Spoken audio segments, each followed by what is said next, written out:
Hi, I'm Agony Ant, or Agony for short. Why am I making this video? Well, like many of you out there, I suffer from CRS, which is Chronic Restart Syndrome. I've had lots of games that I've started and taken through to the end of Troll Trouble and some start of Seasons of Bloom, and I just cannot decide on which party to take through to the finish, or maybe two parties, three maximum, but no more. And basically, if you look at my games here, this isn't all of them. Some I've just got rid of because I just didn't like. I'll cover a couple of those in a minute. And what I want to do is basically go through these and basically get some thoughts from people, show my ideas for parties. I will say straight off that I do crazy stuff. I don't like your standard parties of fighter, mage, cleric, rogue, and a couple others. I like to have themes. Some may remember a Reddit post I did a couple of months ago, I think, when I first got the game. It was basically a kind of balanced party with a theme that each character was named after one of Santa's reindeers. It was just kind of a funny idea at the time.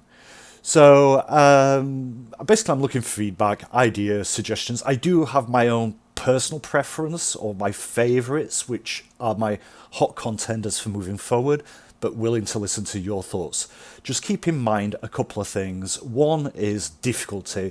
I don't care, I'll lower difficulty as far as it needs to go to get through the game. I'm not worried about being underpowered if I enjoy playing the party. Okay? I talk about mods. I do run two mods. One is XP scale. The reason I run XP scale is just to kind of give me a little bit of a curve towards the end, an increase in XP. If I've got my numbers right, it means that basically throughout the first chapter or so, I won't be much ahead, first few chapters. By the end, though, I should be able to hit level 20 before the end of the game. It's just something I want to do, hit level 20, yeah? The other one is Kingdom Management mod. I kind of installed that one in frustration, or out of frustration. At these events that take 2 weeks to solve, and I got hit by that Bold Hilltop event with, or whatever it is, where you basically suffer a malice every day you're not paying attention to it, and 2 weeks passed without me paying attention, or at least a week, and I was just a bit annoyed, and I thought, oh god, this is just so annoying. 2 weeks downtime, I'm losing exploration time, and also the amount of times I'd head out of the capital and be off, quite some distance away, let's say a day away from the capital, and get an event. Or I'm halfway towards my destination, I get an event, I need to return to the capital. It just became all far too much frustration for me. And I said, no, that's it, I want to get rid of this. Okay? About a couple of parties that I decided on, I really like the ideas and concept, but they didn't work for a couple of reasons. The first one is a party of 6 monster tacticians. They basically, I just love the idea, all pulling out their summons and sitting back, with whatever. They were all dwarfs. I just don't know, I just wanted a party of dwarfs. Monster tacticians seemed good. They would all pull out their summons and do combat that way. Unfortunately, there is, I guess, a bug where the monster tacticians, if you have more than one in a party, doesn't matter, you can only have one monster out at a time, which to me seems wrong, so I scrapped that idea. Another idea I had was a party of 6 wizards, the specialist wizards, one every type except one, because there's 7 specializations you can have, and it didn't work as well. I could have made it work, but combat was such a pain. Those first few levels. I'm sure later in the game, a party of 6 wizards will be overpowered as hell, especially if, for example, make them into Eldritch Knights or something, Gishers, instead of just regular wizards. But no, I just couldn't be bothered. So now I want to go through my parties and show you off what I've got. and see what it is. I'm going to start first with my Varnhold's Keep party, which I did a bit later, but I'll just show you this one. So here we have my characters in Varnhold Keep. I think my last save before export. And as you can see already at this point, spoiler, the two of the characters have gone. Now, you see there are four of them, 4 elements. Okay, I decided to go for tieflings, and they're all kinetic knights. Okay, I don't know whether level 10 is the correct level for ending Varnhold's Keep. Maybe the effect of the XP scale mod. What it did mean, though, was I didn't have to worry about these kinetic knights needing to pick up different elements. You pick up your second element at level 7. Yeah, is that level 7? Level 7, yeah. So it was only a few levels where I was missing out on combining elements, and also, well, look, you know, it's kind of not... It was the theme, yeah? Fire, water, air, earth. Okay? So we have the fire, water, air, earth. And there you go, that's the theme. And why I like this, I just love the idea of, you know, having 4 melee guys based on magic, and they just rush in with their kinetic blades and, you know, whack things away.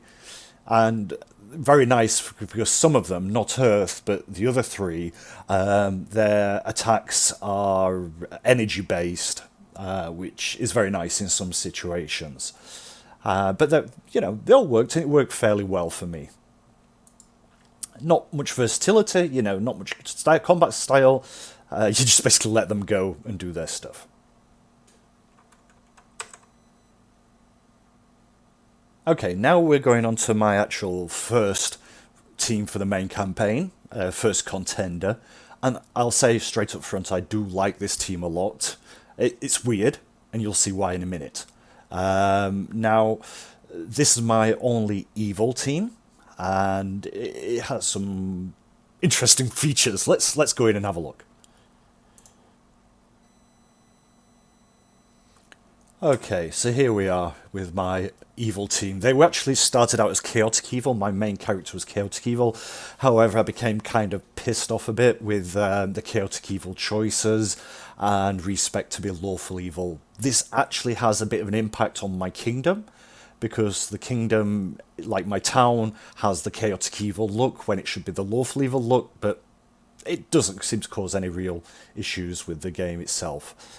The theme here, and by the way, the character's name is Vivi, and when I see on Reddit people talking about Vivi, like they're talking about vivisectionist, yeah? But I always think of this character. Okay, the theme here is all 6 characters are using racial weapons. And so my first one, Vivi, my lawful evil elf, is a Dragon Disciple Thundercaller fighter using a Masterwork Elven Curved Blade. I don't know why. I should have something better than that. I just failed to pick it up for some reason. Probably missed it somewhere. Or maybe they didn't. Something else I'm thinking of. Anyway, all aside, that's my first one. And I'll just skip over and go to this one first. This is my halfling. She's using the sling staff, which is technically speaking a halfling weapon, which obviously was inspired by Dragonlance and Kenda's. And she is, well, you can see, a pure Stormwalker. Okay, so we have there a bard. We have a Thundercaller as well. They kind of I like bards, I like rangers. This will become very apparent much later on, and you'll see perhaps why later on I'm going to announce one of my favourite teams. However, the main theme of this party, as you will now see, is my barbarians. Okay, so all these guys, these 4 guys, are all barbarian variants, starting off with my gnome, however you want to pronounce it, Pickle, who's a mad dog, and he's using the gnomish hook hammer. Now this is really weird, you know, a dual wielding barbarian, not too bad an idea. Double weapon is Yeah, you're questionable. The problem with double weapons, all double weapons, is you only get one type of effect. So, whereas if you're wielding two weapons, you could, for example, have acid on one and fire on another, or other properties. You're kind of fixed with one set of properties with the double weapons. I don't know. Some people might think that's a good thing. Less weapons need to be fine, but these double weapons sometimes can be a bit difficult to find as well. Anyway, Pickle, a mad dog barbarian, fights alongside his woolly mammoth, which I just think pretty cool, you know, a gnome with a woolly mammoth. Next guy, Smoke, totally inspired by Mortal Kombat. He's got the double sword, he's a human.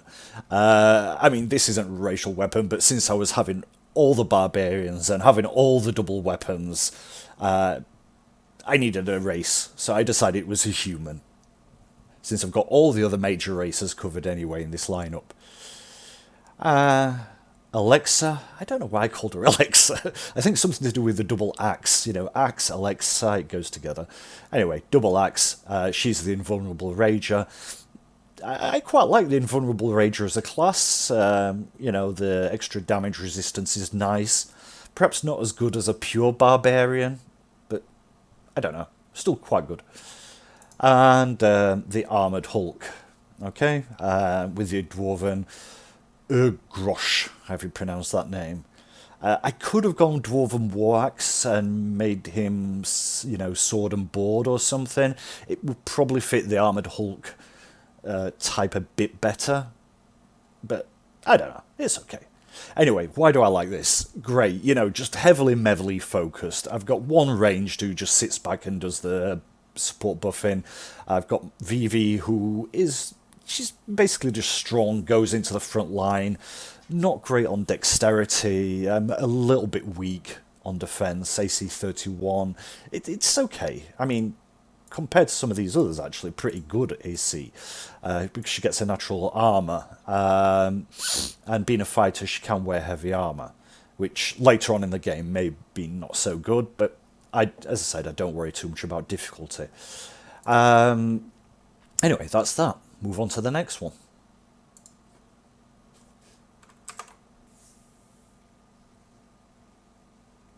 Okay, now we're moving on to team with Agnes. If you're wondering where this AG, Agni, Angelica maybe a bit later on, this is from the Russian word for fire, Agon, which is why I kind of get this idea, because as you'll see, she's kind of got a connection to fire. This party I do kind of like, but not a contender for the going further with. You'll see why in a minute. Okay, so now we have this party, and there is a concept here, of course, and it's all about combat styles, melee combat styles. And she is a Flame Warden, so Agon, Agni, Agnes, Flame Warden. Sword and board using Shield Bash. So 4 attacks per round at this level. I do like the Flame Warden. I do like all these Ranger classes. Yeah, and sword and board moving forward. Okay, now we've got the Duelist, the Aldori Swordslord, the Aldori Defender. So single-handedly, or as the game engine sometimes seems to get confused and treats it two-handed when you're wielding with nothing in your offhand. Anyway, that defense will go up. I just don't think he's particularly good kitted at the moment, or very well leveled at the moment. It actually works quite well in combat. Here we have Devka. She's a Slayer. Obviously dual wielding. It's very easy to dual wield as a Ranger or as a Slayer. You don't need to hit that Dex requirement, and can focus on Strength, for example. And well, what could I say? Dual wielder, pretty bog standard stuff. Zashit, this is my Tower Shield specialist, sword and board. Half orc, big guy. I've got another half orc who's chaotic good. He's a fighter with a reach weapon. two-handed, and that was Udar, yeah. And this is Smasher, also great sword. I think, I don't remember, I respec or I plan to respec one of these to use Glaive. Yeah, Glaive. Ah, it is just not seeing things. Okay, yeah, he originally had him with Great Axe or something, and then respec to Glaive because, of course, having somebody with reach weapon is pretty sweet in melee.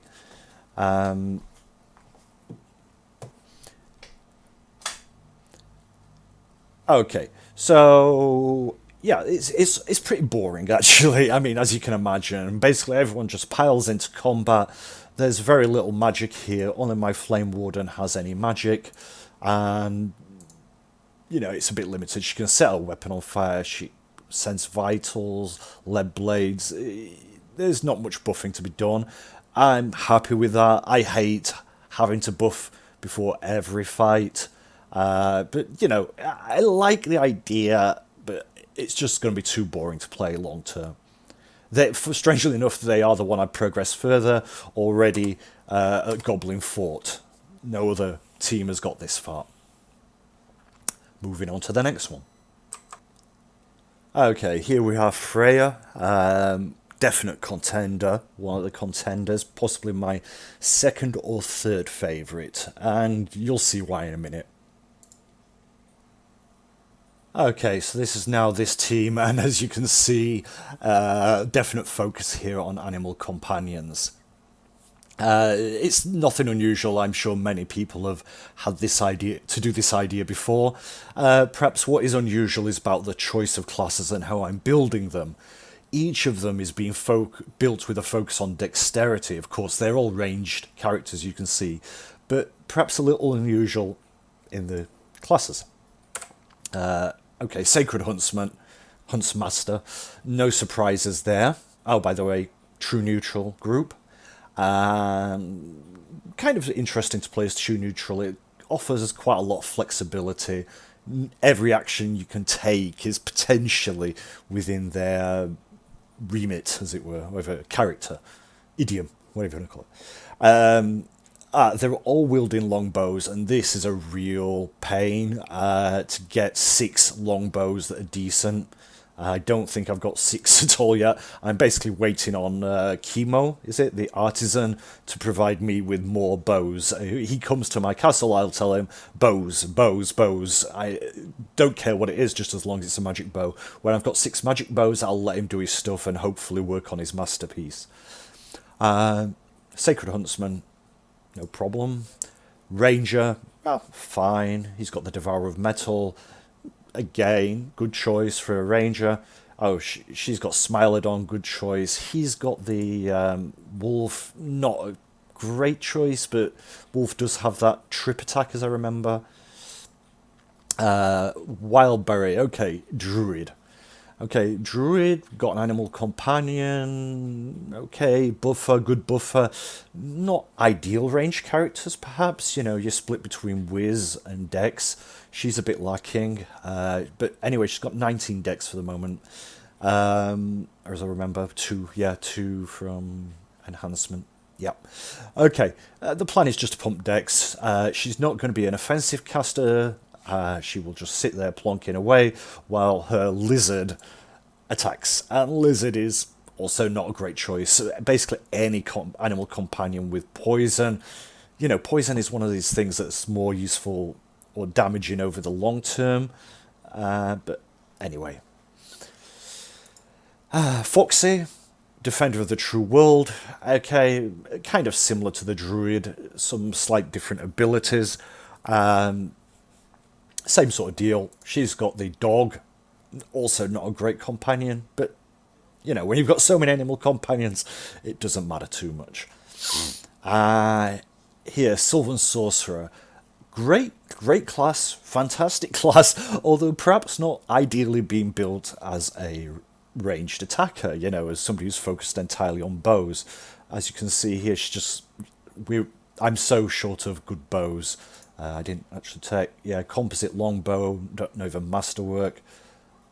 She's got the lucky longbow a bit better. So yeah, Sybil here, she's just got, you know, just reached level 11, only 2 attacks per round, plus a third, of course, from rapid shot. And she's got the elk, which actually I think is a decent animal companion. Good AC, decent attack, damage, okay. Only with the 1 attack, but it's good and it's fast moving. It's pretty good. Look at that speed, 50. Very good for getting around the battlefield, taking out, for example, archers. And here we have Locke, who I didn't realise face, because when I first took, he only gets the same attack. Oh my god! Base attack bonus of a wizard, the low attack bonus. To compensate for this, I gave him Whirlwind, helps him a little bit, and yeah, maybe I can give him something better later. The reason because, you know, I want every class to be different in this case. The only other animal companion summoner is the Mad Dog, but the Mad Dog benefits from fighting alongside your animal companion, and, well, I don't want that. I want them all to be ranged, should I say. It does work very well. Of course it works well. These 6 animal companions, they act as offense and defense. They're pretty tough in general, while the guys at the back, you know, they can buff, they can cast spells, they can use their bows. It's really, you know, most fights don't even have to think about anything, just, you know, even difficult fights, they just go in and do their stuff. You know, cast haste before the fight, and the job's done. Yeah. Anyway, it's definite continue because it's, you know, not too much faffing around. The main weakness, as I say, gain good bows for them all. And that's it. Moving forward. Okay, here we have Sunstrike. I would like to name my Azimars and stuff with these sort of kind of non-conventional names. They're lawful good, and we'll go in and see what the party's like here. Okay, here we are with this team. The theme is monks, mainly monks, with a couple of other holy religious type people. You can see, because of the halos, I've got a couple of Azimars in here. Azimars, however you want to call it. And from the 3 dead owlbears there, I think you can guess what I've just been doing. Okay, let's go through the characters, and the first character here is a straight paladin. Can't really go wrong with a straight paladin. You know, saves are fantastic as long as you put some effort into charisma. You'll need 14 for spellcasting, but, you know, the more you pump it, the better some of your abilities get. Secondary stat strength, so he can stand on the front line in his plate armor and bash away. I need a better shield for him as well. I don't know why I haven't got one, but anyway. Looking else, my next guy, Cleric. Okay, pretty good. You can't go wrong with a Cleric. Some may question why Crusader. I wanted him just to be a bit more melee-oriented and picking up some fight feats along the way. I'm not looking for a mega buffer. He's got enough spells to buff decently. And now onto the core of the party. So I've got Drakon here, who's a scaled fist. Yeah, my names are not so inspired. Okay, please forgive me. Okay, fists, he can do a good few fists around, and he's built around the Dragon Punch style. And his kind of companion here is Kira. She's also fist-based, and she's got the crane style, and I think possibly pummeling style feet as well. This is my staff girl, Steph. So inspired, you see. Steph staff. Frost Quartz staff that I picked up from the witch.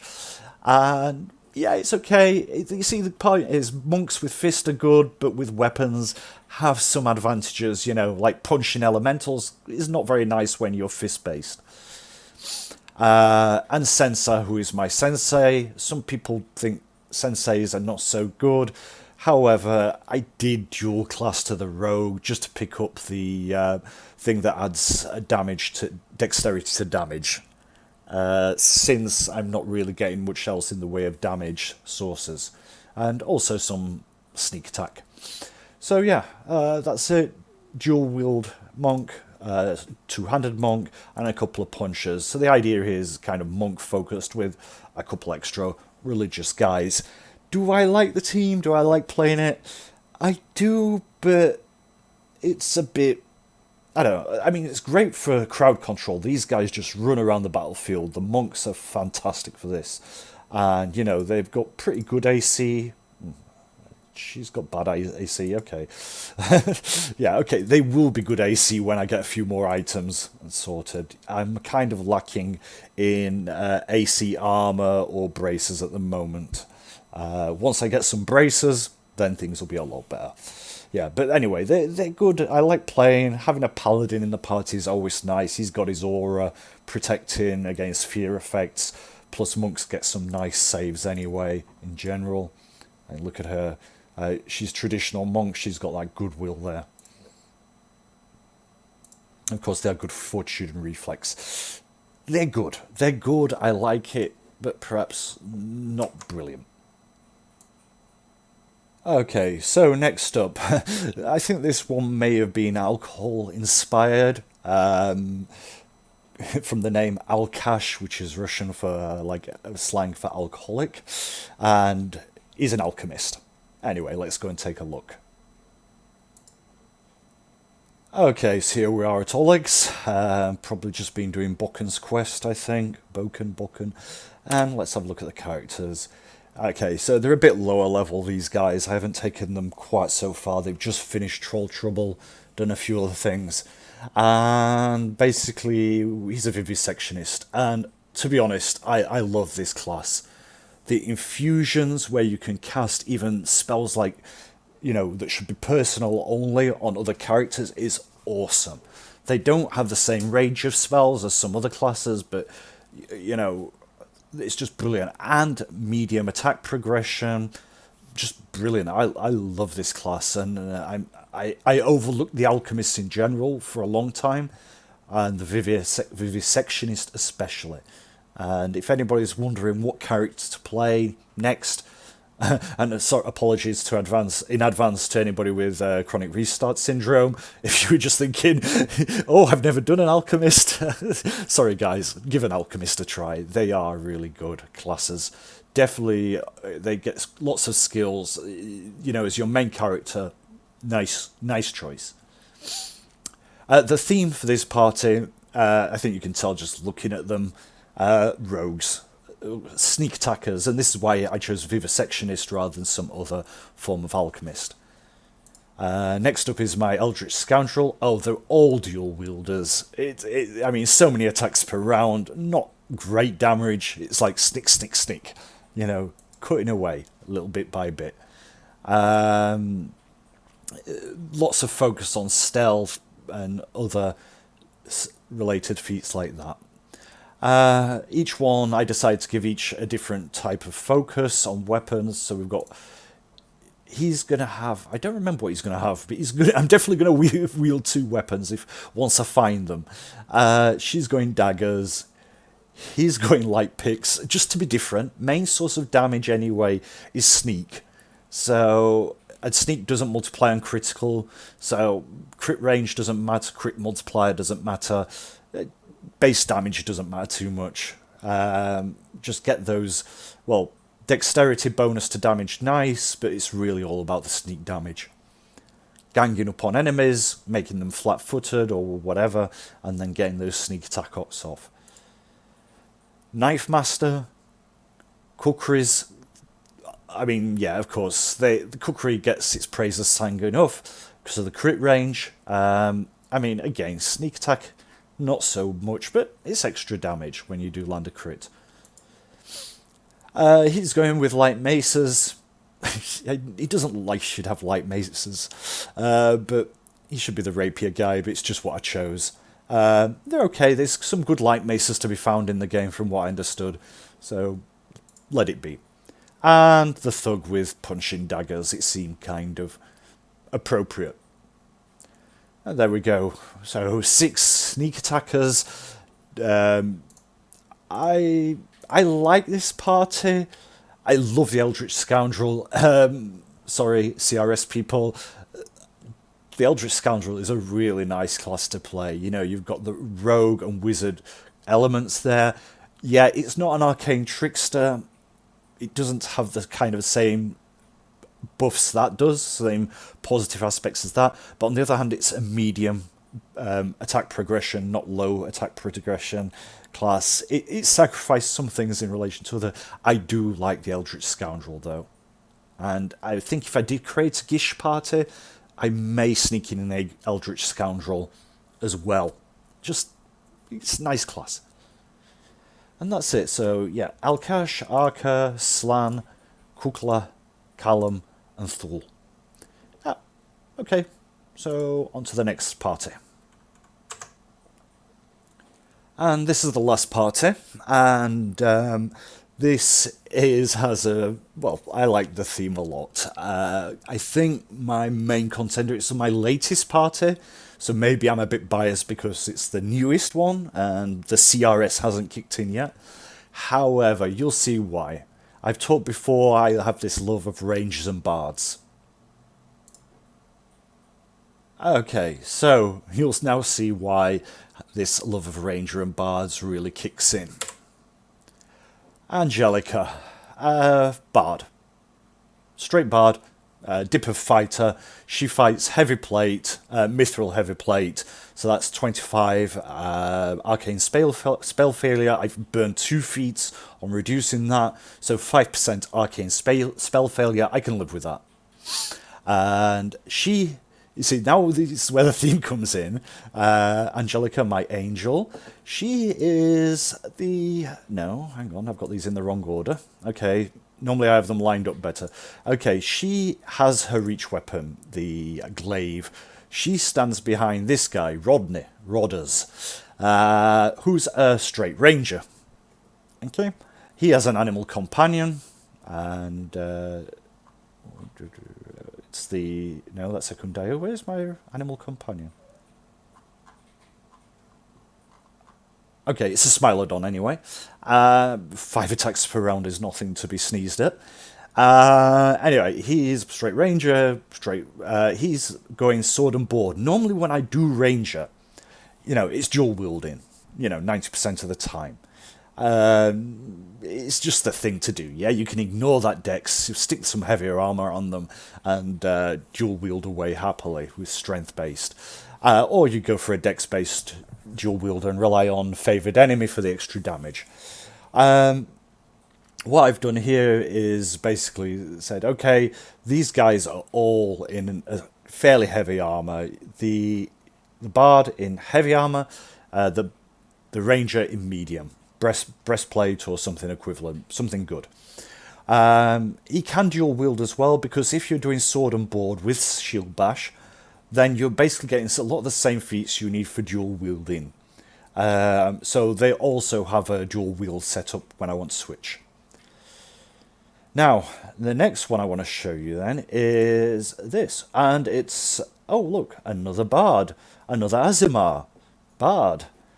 This time with a reach weapon, only masterwork bodish. I haven't found a single good bodish, any enchantment. It's a bit frustrating. You know, Seasons and Bloom's about to start, I'm still on a basic weapon. Anyway, she's Thundercaller with 1 level of fighter, gives me that armor proficiency nicely and an extra feat. Thundercaller, and she is partnered with this guy called Lightsong, who's a Stormwalker. So we have now the Ranger with the electrical ability and the Azimar with the electrical ability, the Bard with the electrical ability. He's got a Scimitar, good crit range. I kind of went for these frontline guys, my Rangers, Sword and Boards. They're all having the high crit range. Rapier, Scimitar, Estoc. Got a heavy shield here. It does cause me to lose some attack bonus, but anyways, high attack class. I can I can eat that penalty.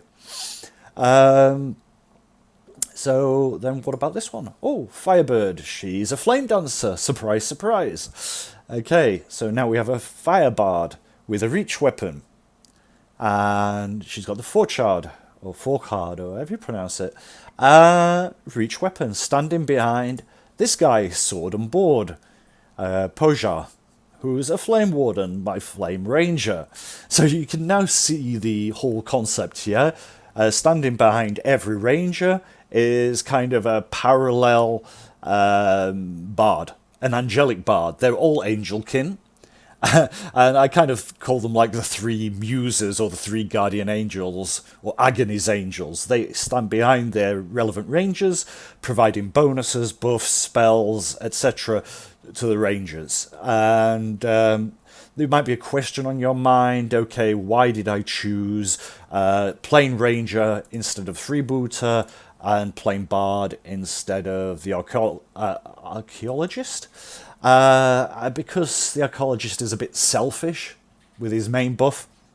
He does get the other bard songs, some of the other bard songs, but then I thought, well, range, it's nice to have an animal companion, which the freebooter doesn't get.